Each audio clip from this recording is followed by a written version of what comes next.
నమస్కారం. సర్వం శక్తిమయం జగత్.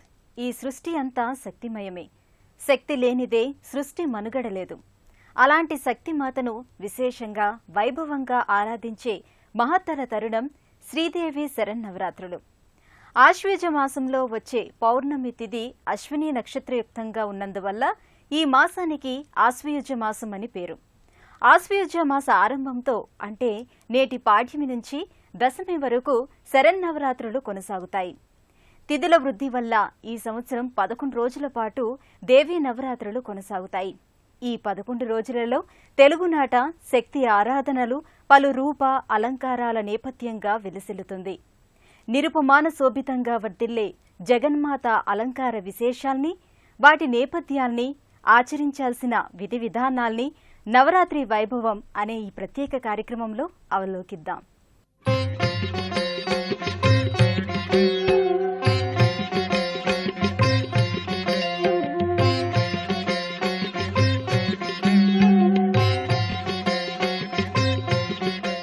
చల్లని వెన్నెలలు కురిపించే శరదృతువు ప్రారంభమయ్యే ఆశ్వయుజ మాసంలో అమ్మ ఆరాధన ఎంతో ప్రశస్తమైనది. శరదృతువు యముని కోరలాంటిది. వ్యాధికారక పరిస్థితులు సహజ సిద్ధంగా ప్రకృతిలో ఏర్పడతాయి. వాటి నుంచి బయలుపడటానికి శుచి, శుభ్రత, స్వచ్ఛతాయుతమైన పరిసరాల్ని నెలకొల్పుకుని అమ్మ పూజల్ని నిర్వహించుకుంటాం. దేవి అనుగ్రహంతో సకల సౌభాగ్యాల్ని అందుకుంటాం. ఆ పరంపరలోనే ఈ 11 రోజుల పాటు జగన్మాతను వివిధ రూపాలలో ఆరాధించి తరిస్తాం. ఆ సంవిధానములోనే జగదీశ్వరి మొదటి రోజున సౌమ్య రూపంలో స్వర్ణ కవచాలంకృత కనకదుర్గాదేవిగా, శక్తి రూపంలో శైలపుత్రిగా దర్శనమిస్తుంది.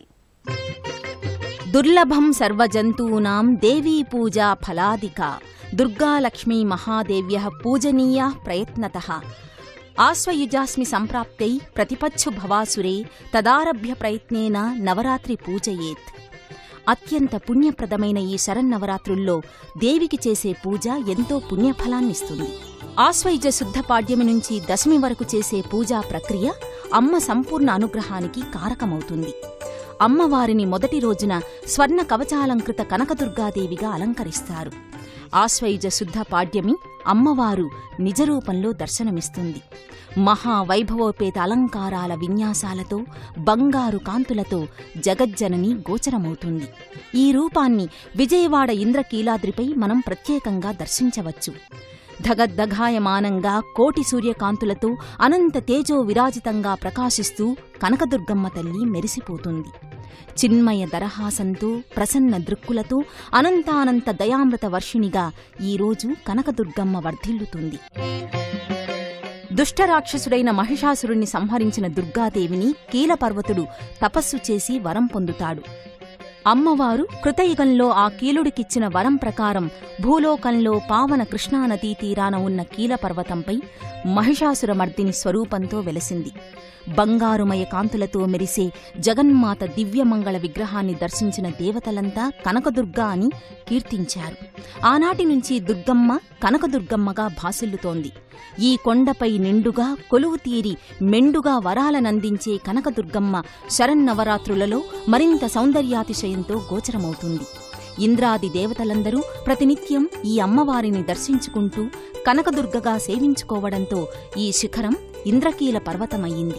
ఇక్కడ కనకవర్ణ ప్రభలతో వెలసిన కనకదుర్గాదేవికి శరన్నవరాత్రులలో మొదటి రోజున స్వర్ణకవచాన్ని ప్రత్యేకంగా అలంకరింపచేస్తారు. ఆదిశక్తి, మూలశక్తి అయిన దుర్గాదేవిని ఈ రూపంలో తిలకించిన వారికి సకల సన్మంగళాలు చేకూరుతాయి. ఈ అలంకారంలో తిరస్కారి నాసాభరణ భాసురా అని లలితా సహస్రనామంలో కీర్తించినట్టుగా భువనేశ్వరి మహోజ్వలంగా ప్రకాశిస్తుంది. నక్షత్రాల కాంతికన్నా ఎక్కువగా తేజరిల్లే ముక్కుపుడకను ధరించి నిండైన పచ్చని పసిడి వర్ణపు ముఖంతో చిరునవ్వులు చిందిస్తూ స్వర్ణ కవచాలంకృత కనకదుర్గమ్మ నేత్రపర్వం చేస్తుంది. అహంకార, అజ్ఞానాల మీద మాతృశక్తి సాధించిన విజయాలకు సంకేతాలు శ్రీదేవి శరన్నవరాత్ర ఉత్సవాలు. మహిషాసురుణ్ణి వధించడానికి దుర్గాదేవి అష్టభుజాలతో ఆవిర్భవించింది. ఇంద్రాది దేవతలంతా తమ తమ ఆయుధాలను ఆదిశక్తికి అందించారు. అలా అందరూ ఆయుధశక్తిని సమర్పించగా జగదీశ్వరి మహావిరాట్ స్వరూపాన్ని సంతరించుకుంది. హిమవంతుడు బహూకరించిన సింహాన్ని అధిరోహించిన పరాశక్తి మహిషాసురుణ్ణి వధించింది.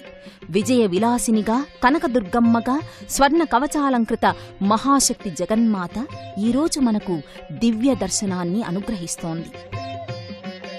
కలియుగంలో దుర్గానామం ఉచ్చరింపబడే చోట దుర్గతులు పోయి సద్గతులు కలుగుతాయి అని చెప్పి మనకి పురాణాలు చెప్తున్నాయి. దేవి భాగవతాది గ్రంథాల్లో విశేషంగా వర్ణించడం జరిగింది. అటువంటి కరుణారసమయమైనటువంటి తల్లి ఇంద్రకీలాద్రి మీద యుగ యుగాల క్రితం స్వయంభూ శక్తిగా ఉద్భవమైంది. అటువంటి తల్లికి ఈ దుర్ముఖినామ సంవత్సర శరన్నవరాత్రి ఉత్సవాలు అత్యంత వైభవపేతంగా ఏర్పాటు చేయడం జరిగింది. కాలచక్రంలో వచ్చేటటువంటి యొక్క ఋతు ప్రభావాల వల్ల వసంత ఋతువుకి, శరదృతువుకి విషకోరలు కలిగినటువంటి ఋతువులుగా చెప్పడం జరుగుతున్నది. అటువంటి విషకోరల యొక్క ప్రభావితం పోయి లోకం సుభిక్షంగా ఉండాలి అంటే ఏం చెయ్యాలి అని చెప్పి దేవతలందరూ కూడాను బ్రహ్మదేవుణ్ణి ప్రార్థించారట. విధాత అయినటువంటి ఆ బ్రహ్మదేవుడు అరివీర భయంకర సంహారం చేసినటువంటి, రాక్షస సంహారం చేసినటువంటి దుర్గాదేవిని గనక అర్చించి ఆరాధిస్తే దుర్గతులన్నీ పోయి సద్గతులు కలుగుతాయి అని చెప్పి చెప్పడం జరిగింది. మనకి 2 ఆయనాలు ఉన్నాయి, ఉత్తరాయణం, దక్షిణాయనం. ఉత్తరాయణంలో వసంత ఋతువు వస్తుంది, దక్షిణాయనంలో శరదృతువు వస్తుంది. ఈ ఉత్తరాయణంలో వచ్చేటటువంటి వసంత ఋతువు చైత్రశుద్ధ పాడ్యమి నుంచి దశమి వరకు ఉంటే అప్పుడు వసంత నవరాత్రి ఉత్సవాలు జరుగుతాయి. ఆ తరువాత ఆశ్వీధ శుద్ధ పాడ్యమి నుంచి ఆశ్వీధ శుద్ధ దశమి వరకు జరిగేటటువంటివి శరన్నవరాత్రి ఉత్సవాలు. అపరాజితాదేవి యొక్క అనుగ్రహం కలుగుతుంది.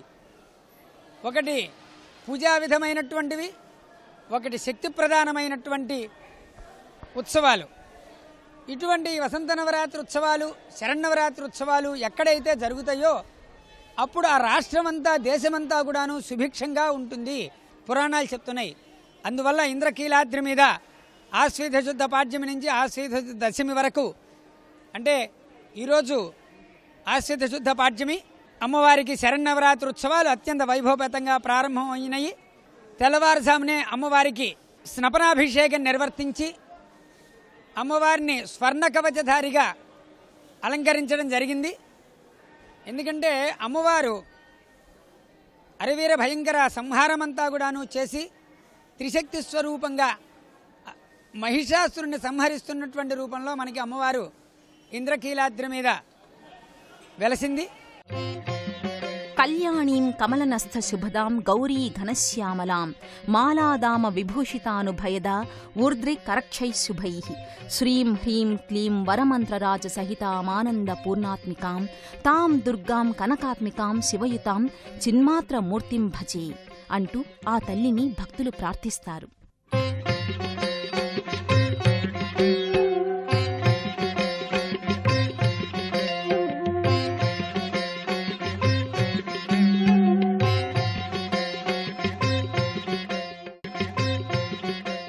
ఓ సందర్భంలో మార్కండేయ మహర్షికి ఓ సందేహం వచ్చింది. ఎన్నో రూపాలలో దర్శనమిస్తున్న అనంత రూపిణి జగన్మాతను ఏ రూపాలలో ప్రధానంగా అర్చించాలి అని. ఈ ప్రశ్నకు ఆయనకు సులువుగా సమాధానం దొరకలేదు. నేరుగా బ్రహ్మదేవుడిని అడిగాడు. సాక్షాత్తు సృష్టికర్తే ఆదిశక్తి నవదుర్గా రూపాలలో ముఖ్యంగా పూజించాలని పేర్కొన్నాడు. ఆ నవదుర్గా స్వరూపాలతోనే శ్రీశైల భ్రమరాంబికాదేవి అష్టాదశ శక్తిపీఠంలో అమ్మవారిని తీర్చిదిద్దుతారు. సాత్విక రూపాలలోనే కాక శక్తి రూపాలలో కూడా శరన్నవరాత్రులలో జగదంబ దర్శనమిస్తుంది. ఆ సంవిధానంలో మొదటి రోజున శైలపుత్రిగా గోచరమవుతుంది. మార్కండేయునికి బ్రహ్మదేవుడు అమ్మవారి నవదుర్గా స్వరూపాల ప్రశస్తిని ఇలా వివరించాడు. ప్రథమం శైలపుత్రీతి, ద్వితీయం బ్రహ్మచారిణి, తృతీయం చంద్రఘంటేతి, కూష్మాండేతి చతుర్థాం, పంచమం కాళరాత్రంచ మహాగౌరేతి చాష్టమం, నవమం సిద్ధిదా ప్రోక్త నవదుర్గ ప్రకీర్తితాః. పొంగిపొరలే సిరి సంపదల్ని అనుగ్రహించే శైలపుత్రికి ముందుగా పొంగల్ని నివేదన చేస్తారు. దక్షుని పుత్రికగా, శివుని అర్ధాంగిగా సతీదేవి తన తండ్రి చేతిలో అవమానం పాలయ్యింది. యోగాగ్నిని తనకు తానే సృష్టించుకుని దహనమై జన్మజన్మలకు తనకు పరమేశ్వరుడే పతి కావాలని కోరుకుంది. ఆమె కోరిక ప్రకారం హిమశైలాధిపతి హిమవంతునికి పుత్రికగా జన్మించింది. అప్పటినుంచి శైలపుత్రిగా ప్రఖ్యాతిగాంచింది. వందే వాంఛితలాభాయ చంద్రార్థకృతశేఖరాం వృషారూఢం శూలధరాం శైలపుత్రీం యశస్వినీం. మనం పరిశీలించి చూస్తే మానవ హృదయమే ఓ శక్తిపీఠం. అపారమైన మనోశక్తితో లోపలి రాక్షసత్వాన్ని నాశనం చేసుకోవాలి, నిబిడీకృతమైన దైవత్వాన్ని వెలికి తీసుకోవాలి. ఈ శరన్నవరాత్రులు, దేవీ పూజలు భక్తి సాధనకు తొలి సోపానాలు. ఆ పరంపరలోనే నవదుర్గా రూపిణిగా, శక్తిమాత శైలపుత్రిగా ఎన్నెన్నో ఆలయాలలో నెలకొని భక్తులకు దర్శనమిస్తోంది. యా దేవీ సర్వభూతేషు మాతృరూపేణ సంస్థిత నమస్తస్యై నమస్తస్యై నమస్తస్యై నమో నమః. ఆశ్వయుజం అంటేనే ప్రకృతి అని అర్థం. అది మామూలు ప్రకృతి కాదు, ఎప్పటికప్పుడు మారుతూ ఉండే ప్రకృతి. ఇది అనారోగ్యాల కాలం, అపమృత్యువు పొంచి ఉండే కాలం. వాటిని తప్పించుకోవడానికి దుర్గాదేవి ఆరాధనే తరుణోపాయమని మహర్షులు నిర్ణయించారు. దుఃఖాన్ని, దుష్టత్వాన్ని, దుర్మార్గాన్ని తొలగించే శక్తిమాత దుర్గా. ఈ అలంకారాలు ఎందుకు చేస్తారు అమ్మవారికి అంటే, అర్చకస్య తపోయోగాత్ అర్చనస్యాతిశాయనాత్ అభిరూప్యాచ్య బింబాచ్య దేవ సాన్నిధ్యమిచ్చతి అన్న ఆగమ సూత్రాన్ని అనుసరించి అర్చకుని యొక్క తపోయోగము భగవంతుడికి ఆయా ఆలయములో ఏ పేరుతో ఆ పరమాత్మ అర్చింపబడుతున్నాడో, ఆరాధింపబడుతున్నాడో ఆ దేవుడికి అర్చనాతిశయముల వలన ఇతోధికంగా వృద్ధి చెంది భక్తులను అనుగ్రహిస్తుంది అన్న ఆగమ సూత్రాన్ని అనుసరించి వేదానికి విరుద్ధం కాకూడదు, అద్వైత వేదాంతానికి విరుద్ధం కాకూడదు, వాడుక ఆచారములు సంప్రదాయాలకు విరుద్ధం కాకుండా సాధనలోని స్థాయిలను ప్రతిబింబింపజేసేవి ఈ అలంకారములు. అంటే ముందు సాధకుడికి, ముముక్షువుకు అమ్మవారు బాలాత్రిపుర సుందరిగా కనపడుతుందంటారు. చిన్న అమ్మవారి యొక్క చిన్నపిల్ల స్వరూపం బాలాత్రిపుర సుందరి కాబట్టి మొదటి రోజు బాలగా అలంకరిస్తారు. తర్వాత ఏం చేయాలి, ఏదో ఒక మంత్రదీక్ష తన యొక్క జాతకాన్ని అనుసరించి తీసుకోవాలి. తీసుకోవడానికి ముందు తల్లితో పాటు కూర్చోబెట్టి మంత్రదీక్ష ఇచ్చే ముందు, బ్రహ్మోపదేశానికంటే ముందు మాత్రాసహ భోజనం అనేది చేయిస్తారు. రెండవ రోజు అమ్మవారిని అన్నపూర్ణగా అలంకరిస్తారు. దీని నేపథ్యం అది. మంత్రదీక్ష ఎవరి యొక్క జాతకాన్ని అనుసరించి వాళ్లకు మంత్రదీక్ష తీసుకోవడం జరుగుతుంది. కాబట్టి మరి నగాయత్ర్యా పరమంత్రం నమాతు పరదైతం, ఒక్కొక్కళ్ళకు ఒక్కొక్క అమ్మవారు దీక్ష ఇస్తారు, ఒక్కొక్క మంత్రాన్ని ఇస్తారు, ఉపదేశిస్తారు. కానీ తల్లి లాంటి దైవం లేదు, గాయత్రి లాంటి మంత్రం లేదు, మంత్రరాజం అది. కాబట్టి మంత్రదీక్షకు సంకేతంగా గాయత్రిగా అలంకరిస్తారు మూడో రోజు. మరి వీడు ఎందుకు, ఈ సాధకుడు ఈ దీక్ష తీసుకొని ఈ మంత్రాన్ని అనుష్ఠానం ఎందుకు చేస్తున్నాడు అంటే, ముందు అమ్మవారు ఏం చేస్తుంటే బాగా ఐశ్వర్యం కావాలేమో అన్న ఉద్దేశంలో ముందు బాగా ఐశ్వర్యాన్ని ఇస్తుంది అనడానికి సంకేతంగా 4వ రోజు మహాలక్ష్మిగా అలంకరిస్తారు. అంటే అమ్మ నాకు ఐశ్వర్యం ప్రధానం కాదు, పురాకృతమైన పాపపుణ్యాల ఫలితంగా ఐశ్వర్యం కానీ, దారిద్ర్యం కానీ, విద్య కానీ, అధికారం కానీ ఇవి వస్తూ ఉంటాయి, పోతూ ఉంటాయి, అవన్నీ తాత్కాలికమైనవి, నాకు ముక్తి కావాలి. 5వ రోజు అమ్మవారిని లలితగా అలంకరిస్తారు. షోడశీ క్రమంలో అమ్మవారి యొక్క చిన్నపిల్ల స్వరూపం బాలాత్రిపుర సుందరి, ప్రౌఢ స్వరూపం రాజరాజేశ్వరి, గురుస్వరూపం లలితా మహాత్రిపుర సుందరి. కాబట్టి ఈసారి రాజరాజేశ్వరి అలంకారం అనేది ఒకటి ఎక్కువగా జరుగుతూ ఉన్నది. అమ్మవారి సేవకులకు భోగమోక్షాలు రెండూ ఉంటాయి. కాబట్టి ముందు భోగే భవాని, శంకరుడికి అమ్మవారి భోగాన్ని ఏ రూపంలో ఇస్తుంటే భవానీ రూపంలో ఇస్తుంది. కాబట్టి భక్తులకు సమస్తమైన భోగములను అమ్మవారు ఇస్తుంది అనడానికి సంకేతంగా 6వ రోజులో అమ్మవారిని భవానిగా అలంకరిస్తారు. తర్వాత 7వ రోజు బుద్ధి రూపంలో ప్రవేశిస్తుంది, వీడికి సకల విద్యలను ప్రాప్తింపజేస్తుంది అనడానికి సంకేతంగా సరస్వతిగా అలంకరిస్తారు. మంచి పరాక్రమాన్ని ఇస్తుంది, మంచి అధికారాన్ని ఇస్తుంది అనడానికి సంకేతంగా సమరే చ దుర్గా, శంకరుడికి దుర్గ రూపంలో అమ్మవారు సమరంలో సహకరిస్తుంది. కాబట్టి 8వ రోజు దుర్గగా అలంకరిస్తారు. ఆనాడే భద్రకాళి మహాదుర్గా అని. ఈ దుర్మదములను అణిచి పారవేస్తుంది. ఒకవేళ వీడికి కలిగిన విద్యామదం కానీ, ధనమదం కానీ, అధికారమదం కానీ ఇట్లాంటివి ఏమైనా కనుక వీడిలో కలిగితే వాటన్ని అణిచి పారవేస్తుంది అనడానికి సంకేతంగా 9వ రోజు మహిషాసురమర్దినిగా అలంకరిస్తారు. పరిపూర్ణత్వం సిద్ధింపజేసుకున్న సాధకుడికి భద్రం శుద్ధాత్మ విజ్ఞానం భద్రలోకానురూపం మంగళకలైతి జనైతి భద్రకాళి. నమ్మిన వారికి మంగళములను, భద్రములను, శ్రేయస్సంపదలను, అన్నిటిని మించి శుద్ధాత్మ జ్ఞానాన్ని ఇస్తుంది. ఎందుకంటే జ్ఞానాదేవత కైవల్యం కదా, శుద్ధాత్మ జ్ఞానాన్ని ఇస్తుంది. కాబట్టి ఈమెను భద్రకాళి అని అన్నాయి శాస్త్రాలు. కాబట్టి ఆనాడు విజయదశమి నాడు భద్రకాళి అమ్మవారి యొక్క నిజరూప దర్శనాన్ని చూపిస్తారు.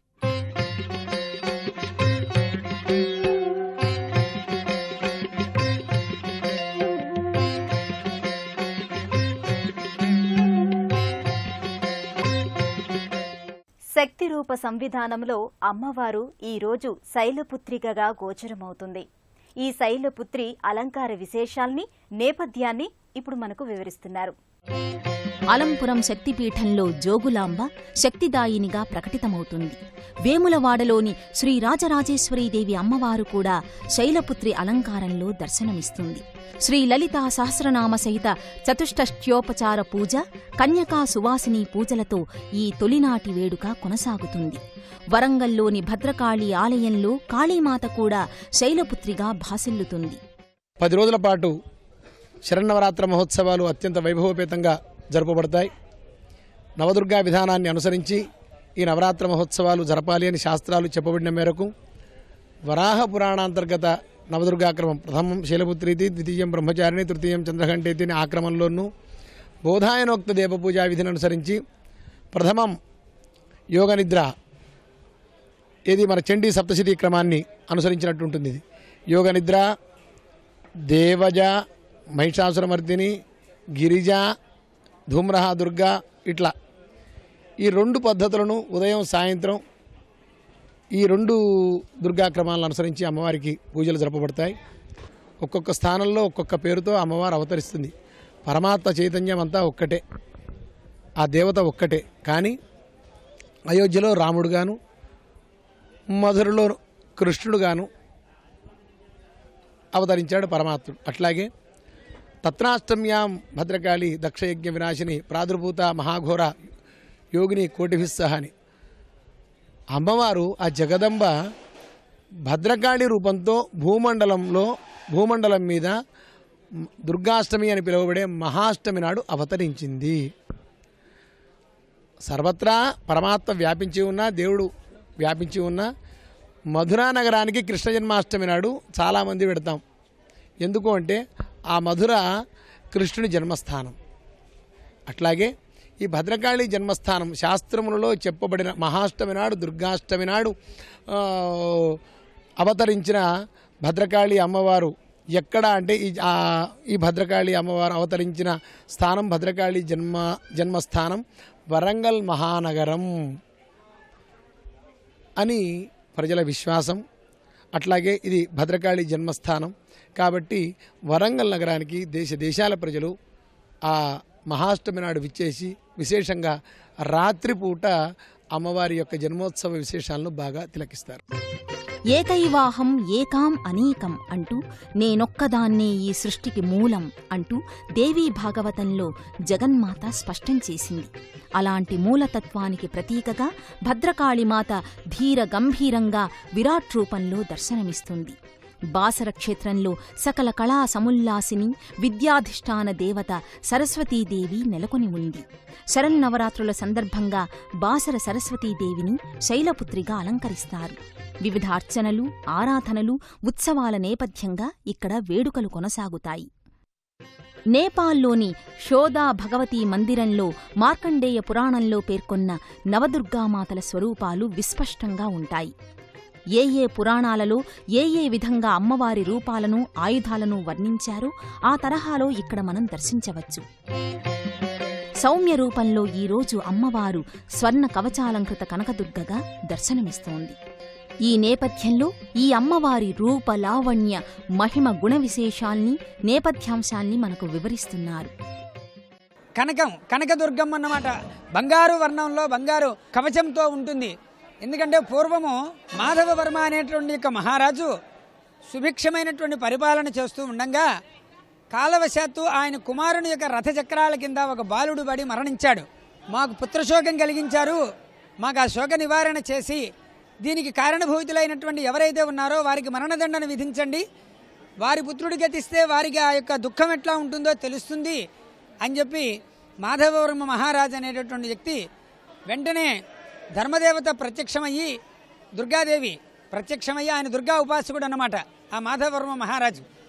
ఆ దుర్గాదేవి ప్రత్యక్షమయ్యి, నాయనా నీ కుమారుని యొక్క రథచక్రాల కిందే పడి ఆ బాలుడు మరణించాడు, నీ ధర్మనిరతి మెచ్చడం కోసమనే నేటువంటివన్నీ కూడాను సృష్టి ప్రభావం చేశాను, కాబట్టి ఆ బాలుడికి పునర్జీవితం ఇస్తూ నీ పిల్లవాడికి మరణశిక్ష విధించి నువ్వు ఇంత ధర్మనిరతితో ఉన్నావు కాబట్టి నీ దేశమంతా కూడాను స్వర్ణమయ భూషితమైనటువంటి కరువు కాటకాలు లేకుండా ఉంటుంది అని చెప్పి కనక వర్షం కురిపించిందట. అందుకని అప్పటి నుంచి అమ్మ కనకదుర్గగా వెలిసినట్లుగా మనకి పురాణాలు చెప్తున్నాయి. అందువల్ల కనకం అంటే బంగారం. అటువంటి బంగార స్వరూపంలో మనకి ఈరోజు అమ్మవారు మనకి దర్శనం ఇస్తున్నది. మొత్తం అంతా కూడాను బంగారు కవచంతో ఈ సంవత్సరం ప్రత్యేకంగా దాత అమ్మవారికి స్వర్ణ కవచం తయారు చేసి ఇవ్వడం కూడాను జరిగింది. అందువల్ల ఈరోజు అమ్మవారికి స్వర్ణ కవచాలంకృత దుర్గాదేవిగా మనం దర్శనం చేసుకుంటున్నాం. అటువంటి స్వర్ణ కవచాలంకృత దుర్గాదేవిని ఎవరైతే అర్చించి ఆరాధించి దర్శనం చేసుకుంటారో వారికి సర్వదారిద్ర్యములన్నీ కూడాను పోయి సకల సౌభాగ్యాలు సిద్ధిస్తాయి అని చెప్పి మనకి పురాణాలు చెప్తున్నాయి. సృష్టి స్థితి లయ కారకత్వాలకు అమ్మే మూలం. అమ్మ దయ ఉంటే అన్నీ ఉన్నట్టే అని భక్తుల మనోభావన. ఈ నవరాత్రుల శుభతరుణంలో శక్తి ఆరాధన, శక్తి శుభదీవెన మనల్ని ముందుకు నడిపిస్తుంది. రేపు అమ్మవారు ఏ అలంకారంలో దర్శనమిస్తుందో ఆ అలంకార నేపథ్యాంశాల్ని రేపటి నవరాత్రి కార్యక్రమంలో తెలుసుకుందాం. అంతవరకు సెలవు. నమస్కారం.